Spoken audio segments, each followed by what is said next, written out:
नमस्कार, ये आकाशवाणी शिमला है। अब आप प्रियंका ठाकुर से प्रादेशिक समाचार सुनिए। प्रदेश मंत्रिमंडल की बैठक आज दूसरे दिन भी मुख्यमंत्री सुखविंदर सिंह सुक्खू की अध्यक्षता में शिमला में आयोजित की जा रही है। बैठक में कई महत्वपूर्ण फैसले लिए जाएंगे। मंत्रिमंडल ने कल वन विभाग के वाइल्ड लाइफ विंग को शिमला से धर्मशाला स्थानांतरित करने को मंजूरी दे दी है। इस दौरान राज्यों के सभी रेवेन्यू कोर्ट के ऑनलाइन करने को भी मंजूरी दी गई। इससे लोग घर बैठे ही अपने मुकदमे की जानकारी ले सकेंगे। संसदीय कार्य मंत्री हर्षवर्धन चौहान ने मंत्रिमंडल के फैसलों की जानकारी देते हुए कहा कि मंत्रिमंडल ने अनुबंध पर भर्तियों को खत्म कर अब 2 साल के लिए ट्रेनी के तौर पर नियुक्तियां देने का भी निर्णय लिया है। अधिक ब्यौरे के साथ हमारे शिमला जिला संवाददाता।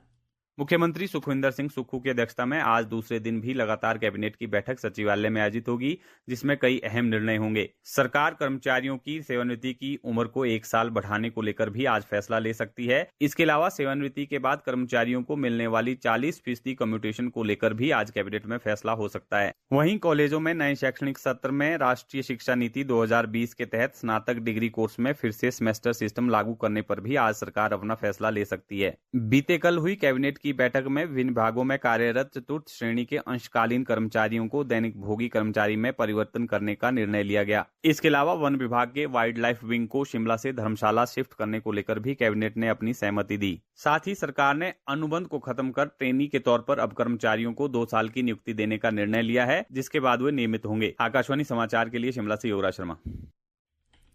गृह मंत्रालय ने राज्य और केंद्र शासित प्रदेशों से सुरक्षा तैयारियों के मूल्यांकन के लिए कल 7 मई को मॉक ड्रिल करवाने को कहा है। देश के 244 वर्गीकृत जिलों में ग्राम स्तर तक यह सुरक्षा अभ्यास कराने का फैसला लिया गया है। केंद्रीय गृह सचिव गोविंद मोहन आज राज्यों के मुख्य सचिवों के साथ इस बारे में वीडियो कॉन्फ्रेंसिंग के माध्यम से बैठक करेंगे। सुरक्षा अभ्यास का मुख्य उद्देश्य विभिन्न नागरिक सुरक्षा उपायों की संचालनगत प्रभावकारिता और समन्वय क्षमता का आकलन और परीक्षण करना है।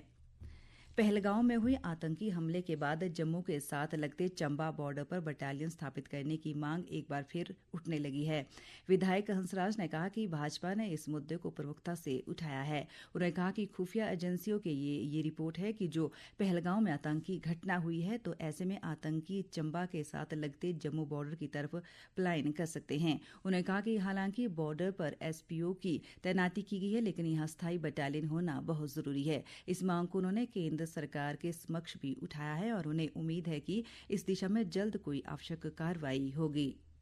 बटालियन का विषय है वो बड़ा महत्वपूर्ण है। जैसे एसपीओज जो हैं वो हेल्प करते हैं हमारी पुलिस विभाग का।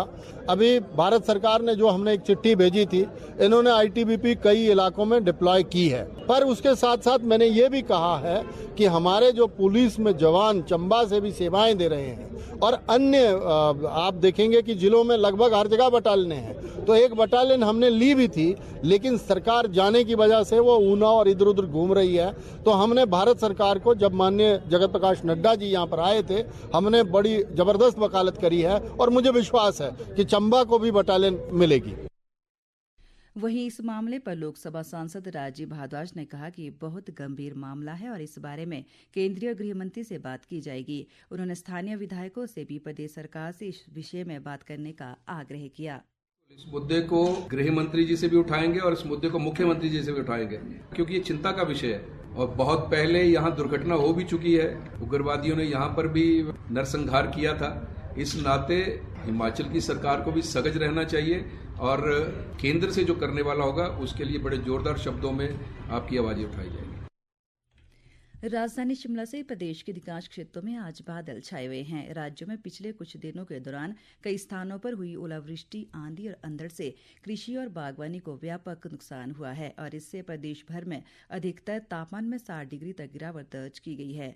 मौसम विज्ञान केंद्र ने अगले 3 दिन तक प्रदेश के कई जिलों में अंधड़, आसमानी बिजली गिरने, ओलावृष्टि का ऑरेंज अलर्ट जारी किया है। विभाग ने इस दौरान किन्नौर जिले को छोड़कर अन्य सभी जिलों में भी अंधड़, ओलावृष्टि और आंधी चलने का येलो अलर्ट जारी किया है। अब सुर्खियां समाचार पत्रों से। आज सभी समाचार पत्रों ने मंत्रिमंडल की बैठक से जुड़ी खबर को प्रमुखता दी है। अमर उजाला, पंजाब केसरी और दैनिक जागरण की एक जैसी सुर्खी है, अब नहीं होगी अनुबंध भर्ती, 2 साल रहेगा ट्रेनी पीरियड। दिव्य हिमाचल के शब्द है, वाइल्ड लाइफ विंग शिमला से धर्मशाला ट्रांसफर। और दैनिक सवेरा टाइम्स के अनुसार बेरोजगार युवाओं को 350 टेम्पो ट्रैवलर रूट मिलेंगे। हिमाचल दस्तक की सुर्खी है, प्रदेश में नई भर्ती नीति के लिए कैबिनेट सब कमेटी गठित। इसी के साथ ही समाचार बुलेटिन समाप्त हुआ। हमारा अगला बुलेटिन आप सुन सकते हैं सुबह 11 बजे। नमस्कार।